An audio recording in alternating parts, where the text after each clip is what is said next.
चाहे मनुष्य कितना ही अभागा क्यों ना हो, यदि वह प्रातः काल 3 बजे से लेकर 6 बजे के मध्य ब्रह्म मुहूर्त में उठकर अपने कर्म आरंभ कर दे, तो वह जो भी इच्छा करता है वह निश्चित ही पूर्ण होती है।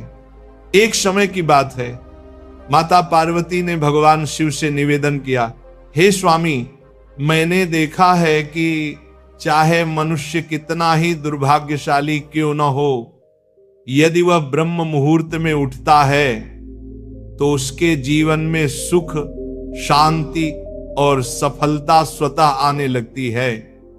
ऐसा क्यों होता है? कृपया मुझे इस रहस्य का बोध कराइए।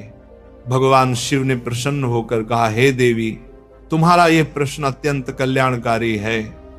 मैं तुम्हें इस प्रश्न का उत्तर एक कथा के माध्यम से दूंगा। ध्यानपूर्वक सुनो। जो मनुष्य इस कथा को पूर्ण श्रद्धा से सुनता है वह कभी भी इस अमूल्य अवसर को अपने हाथ से नहीं जाने देता। ब्रह्म मुहूर्त का रहस्य जान लेने के पश्चात उसका संपूर्ण जीवन परिवर्तित हो जाता है। बहुत समय पूर्व की बात है, काशी नगरी में दीनू नामक एक बालक रहता था।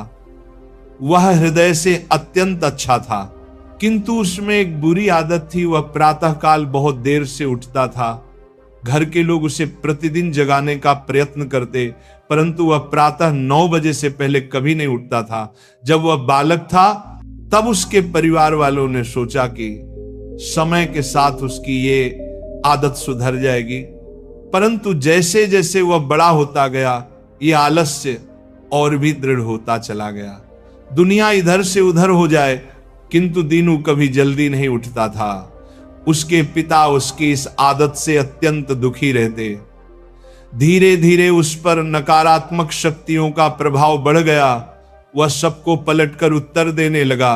मन सदैव उदास रहता और उसके स्वास्थ्य पर भी विपरीत असर पड़ने लगा। जब उसे ज्ञात हुआ कि उसके सभी मित्र जीवन में सफलता प्राप्त कर चुके हैं, तब वह और अधिक विषादग्रस्त हो गया। ईश्वर को कोसते हुए वह बार बार कहता, मेरी किस्मत ही खराब है, मुझे कुछ भी नहीं मिलता। परंतु उसके पिता यह भली भांति जानते थे कि उसकी असफलता का वास्तविक कारण उसका आलस्य और देर तक सोना है। एक दिन उसके पिता को एक महान सन्यासी के विषय में जानकारी मिली। उन्होंने निश्चय किया कि वे अपने पुत्र की समस्या लेकर उस सन्यासी के पास जाएंगे। वे उस सन्यासी से मिले, सब बात बताई। सन्यासी ने कहा, कल अपने पुत्र को मेरे आश्रम में ले आइए, मैं उसे एक उपाय बताऊंगा। पिता घर लौटे। उन्हें ज्ञात था कि यदि वे सीधे कहेंगे तो पुत्र तैयार नहीं होगा, अतः उन्होंने प्रेम पूर्वक कहा, बेटा, तेरे सभी मित्र सफलता प्राप्त कर चुके हैं, क्या तू सफल नहीं होना चाहता?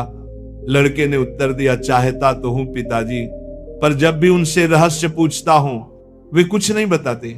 पिता मुस्कुराए और बोले, मुझे उस रहस्य का ज्ञान हो गया है कि वे सब सफल क्यों हो रहे हैं। लड़का उत्साहित होकर बोला, कृपया बताइए पिताजी। पिता ने कहा, कल प्रातः एक सन्यासी के आश्रम में जाना होगा। यदि तू समय से पहुंच गया तो वह तुझे ऐसा मंत्र देंगे जिससे तू सफल हो जाएगा, किंतु एक शर्त है। लड़के ने कहा, मैं आज रात्रि भर जागता रहूंगा और प्रातः इस सन्यासी से मिलने जाऊंगा। पिता बोले, ठीक है, पर उनकी आज्ञा का पालन अवश्य करना। रात्रि में पहली बार उस लड़के ने जागे रहने का प्रयत्न किया, परंतु कुछ ही समय में नींद ने उसे घेर लिया। प्रातः जब उसकी आंख खुली तो समय बीत चुका था। सन्यासी से मिलने का अवसर निकल गया था।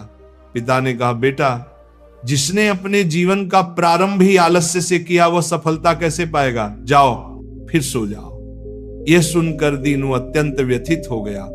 उसने मन ही मन संकल्प लिया कि वह अगले दिन अवश्य समय पर पहुंचेगा। उसने अपने पैर में हल्का सा घाव कर लिया ताकि दर्द के कारण उसे नींद ना आए। यह उसके जीवन का पहला अवसर था। जब उसने प्रातः काल का उदय देखा, वह तत्काल तैयार होकर सन्यासी के आश्रम पहुंचा। वहां उसने देखा कि सन्यासी और उनके शिष्य ध्यान में लीन हैं। ध्यान समाप्त होने के बाद वह सन्यासी के चरणों में गिर पड़ा और बोला, गुरुदेव कृपा कर मुझे ऐसा मंत्र बताइए जिससे मैं भी अपने मित्रों की भांति सफल हो सकूं। सन्यासी मुस्कुराए और बोले, अच्छा तो तुम वही बालक हो जिसके पिता मुझसे मिलने आए थे। मैं तुझे वह मंत्र अवश्य दूंगा, परंतु एक शर्त पर। लड़का चिंतित हो उठा, कौन सी शर्त गुरुदेव? सन्यासी बोले, तुझे अगले 21 दिनों तक मेरी आज्ञा का पालन करना होगा, तब मैं तुझे वह दिव्य मंत्र दूंगा। यदि बीच में तेरा संकल्प टूटा तो उस मंत्र का कोई प्रभाव नहीं रहेगा। लड़के ने दृढ़ निश्चय के साथ कहा, गुरुदेव मैं आपकी सभी आज्ञाएं स्वीकार करता हूं, अगले 21 दिनों तक मैं आपका दास बनकर रहूंगा। सन्यासी बोले, अच्छा कल से तेरा कार्य प्रारंभ होगा। तू यहीं आश्रम में रहेगा, ब्रह्म मुहूर्त में उठेगा, ध्यान करेगा और अन्य कार्यों में सहयोग करेगा। संकल्प दृढ़ रखना। पहले कुछ दिन सब ठीक रहा, पर 8वें दिन उसका संकल्प टूट गया। वह फिर देर तक सोया रह गया। प्रातः जब उठा तो अत्यंत पछताया और रोते हुए सन्यासी के चरणों में गिर पड़ा, गुरुदेव मुझसे बड़ी भूल हो गई, अब मैं कभी सफल नहीं हो पाऊंगा। सन्यासी ने स्नेहपूर्वक कहा, नहीं पुत्र, फिर से आरंभ कर, असफलता ही सफलता की जननी है। अब दृढ़ संकल्प के साथ आगे बढ़। लड़के ने पूछा, गुरुदेव ब्रह्म मुहूर्त में उठना इतना आवश्यक क्यों है? यहां सब लोग इतनी जल्दी क्यों उठते हैं? तब सन्यासी ने उसे गूढ़ ज्ञान दिया। रात्रि को 4 प्रहरों में विभाजित किया गया है। पहला, रुद्रकाल संध्या 6 बजे से 9 बजे तक। दूसरा, राक्षस काल रात्रि 9 बजे से 12 बजे तक। तीसरा, गंधर्व काल रात्रि 12 बजे से 3 बजे तक। और अंतिम, मनोहर काल, जिसे ब्रह्म मुहूर्त या अमृत बेला कहा जाता है, प्रातः 3 बजे से 6 बजे तक। यह समय होता है जब नकारात्मक शक्तियां निष्क्रिय होती हैं और दैविक शक्तियां सक्रिय हो जाती हैं। ब्रह्म मुहूर्त अर्थात देवताओं का काल। इस समय देवता पृथ्वी पर विचरण करते हैं और जो मनुष्य जागृत रहता है उस पर उनकी कृपा होती है। इस समय मनुष्य का मस्तिष्क शुद्ध और शांत होता है, विचार रहित होता है। यदि समय अध्ययन किया जाए तो ज्ञान दीर्घ काल तक स्मरण रहता है। प्राचीन काल में लोग सूर्यास्त के साथ दिन का अंत करते और सूर्योदय के साथ आरंभ। यही प्रकृति के साथ तालमेल का रहस्य है। लड़के ने कहा, गुरुदेव यदि मैं ब्रह्म मुहूर्त में उठूं तो मुझे क्या करना चाहिए? सन्यासी बोले, प्रातः उठते ही सबसे पहले धरती माता को प्रणाम करो, फिर अपनी दोनों हथेलियों को देखो और ईश्वर को धन्यवाद दो कि उन्होंने तुम्हें एक और शुभ प्रभात देखने का अवसर दिया। उसके पश्चात स्नान करो, जिससे शरीर ही नहीं मन भी शुद्ध होता है। फिर ध्यान आरंभ करो। ब्रह्म मुहूर्त में ध्यान का काल अत्यंत शुभ माना गया है। यदि तुम किसी मनोकामना की पूर्ति चाहते हो तो उसी समय ध्यान में बैठो।